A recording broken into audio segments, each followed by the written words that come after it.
எல்லாருக்கும் நமஸ்காரம். 2 நாளா மனசு ரொம்ப பாதிச்சுட்டு இருக்க ஒரு படம். உங்களுக்கு எல்லார்கிட்டயும் நான் அதை பத்தி பேசியே ஆகணும் அப்படின்னு நினைச்சிட்டு இருந்தேன். நம்ம மதுபாலா அண்ட் இந்திரன் சார் நடிச்ச ஒரு மூவி. சின்னதா நிறைய கருத்துக்களை நம்ம கூட விட்டுட்டு போயிருக்கு. சின்ன ஆசை, அதான் படத்தோட பேரு. 2 வருஷம் முன்னாடி நான் அப்பா கிட்ட போய் கேட்டேன், அப்பா என்னோட ஃப்ரெண்டு வந்து இந்த பில்கிரிம் ட்ரிப்ஸ் எல்லாம் பண்றாப்பா, நீங்க போயிட்டு வரீங்களா? 108 திவ்ய தேசம்லாம் போறா, நீங்க போயிட்டு வரீங்களான்னு கேட்டப்பா, அப்பா இப்ப என்னமா அவசரம், நான் கொஞ்ச நாள் கழிச்சு போய்க்கிறேனே அப்படின்னாரு. இந்த மூவி பார்த்ததுக்கு அப்புறம் அப்பா கிட்ட ஏன் உங்களுக்கு வேற எங்கேயாவது போகணுமா, வேற ஏதாவது ஆசை இருக்கான்னு நான் கேட்கவே இல்லை. ஏன் கேட்கல அப்படின்னு ரொம்பவே ரெக்ரெட் பண்ணேன். ஏன்னா நம்ம நினைச்சிட்டு இருக்கோம் வயசானவாளுக்கு இதுதான் வேணும், நம்மளா ஒரு கால்குலேட் பண்ணிக்கிறோம். ஆனா அப்படி கிடையாது. நான் ஏன் அப்பா கிட்ட உங்களுக்கு வேற எங்கேயாவது ஏதாவது ஊருக்கு போகணுமா, வேற ஏதாவது சாப்பிடணுமா, வேற ஏதாவது ஆசை இருக்கான்னு ஏன் கேட்கல அப்படின்னு நான் ரொம்பவே ஃபீல் பண்றேன்.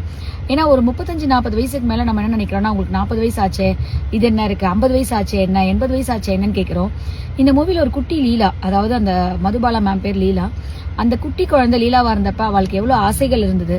ஒரு லஸ்ஸி சாப்பிட்றதாகட்டும், ஒரு கச்சோரி சாப்பிட்றதாகட்டும், டான்ஸ் ஆடுறதாகட்டும். நிறைய கல்யாணங்கள் நாங்கள் பண்ணும்பொழுது பெரிய பெரிய பொசிஷன்ல இருப்பா அப்பா அம்மாலாம். அவெல்லாம் பார்த்தீங்கன்னா அந்த இடத்துல அவளை வெண்ட் அவுட் பண்ணி டான்ஸ் ஆடின்னு இருப்பா. பார்க்கவே ரொம்ப அழகா இருக்கும். ரொம்பவே ரசிச்சு நான் பார்த்திருக்கேன்.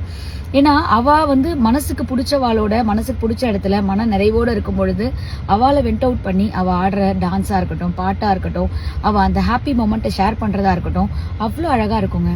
நான் இந்த வீடியோ பார்த்துட்டு இருக்க யங்ஸ்டர்ஸா இருக்கட்டும், பெரியவாளா இருக்கட்டும், உங்களுக்கு என்ன வேணுன்றத பசங்க கிட்ட சொல்லுங்க.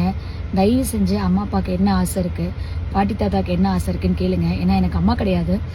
அம்மா இருந்தப்ப நான் அம்மா கிட்ட என்ன வேணும்னு கேட்டதில்லை. இப்ப அம்மா இல்லாதப்ப ஒவ்வொரு நாளும் நினைப்பேன், ஐயோ இதை நம்ம அம்மாட்ட கேட்டிருக்கலாமோ, இதை பண்ணிருக்கலாமோ, இதை தப்பு பண்ணிட்டோமோ, இப்படி பேசிருக்கலாமோன்னு ரெக்ரெட் பண்றேன். அந்த மாதிரி யாருமே இருந்துடாதீங்க. ஏன்னா life is so uncertain. Life is all about sudden good boys. எப்போ என்ன நடக்கும்னு தெரியவே தெரியாது.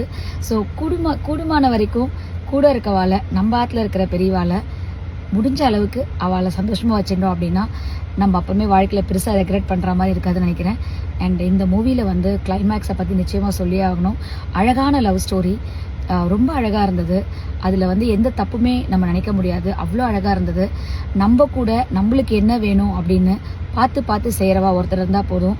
வாழ்க்கை ரொம்ப அழகாவும் நிறைவாவும் மனசுக்கு நிம்மதியாகவும் போதும் இந்த வாழ்க்கை அப்படிங்கிற அளவுக்கு இருக்குன்ற கிளைமேக்ஸ் நான் அதில் பார்த்தேன். ரொம்ப நல்லா இருந்தது. ஸோ நீங்கள் இந்த மூவியை பார்க்க முடிஞ்சா, டைம் இருந்தால் ஹாட்ஸ்டாரில் இருக்கு, போய் பாருங்க. அண்ட் இந்த மூவியை பற்றின கமெண்ட்ஸை உங்களோட கமெண்ட் செக்ஷனில் கமெண்ட் பண்ணுங்க. நான் இந்த கமெண்ட்ஸ்க்காக நிச்சயமாக நான் வெயிட் பண்ணுறேன். ஏன்னா எனக்கு தோணுன மாதிரி எத்தனை பேருக்கு தோணிருக்குன்னு தெரியல. அது நான் சொல்கிற விஷயங்கள் கரெக்டாக அப்படின்னு நான் தெரிஞ்சுக்கணும்னு நினைக்கிறேன். So thank you so much. So எல்லாருமே அவள் வாட்டில் இருக்க பெரியவா கிட்ட உடனே போய் பேசுங்க. தேங்க்யூ.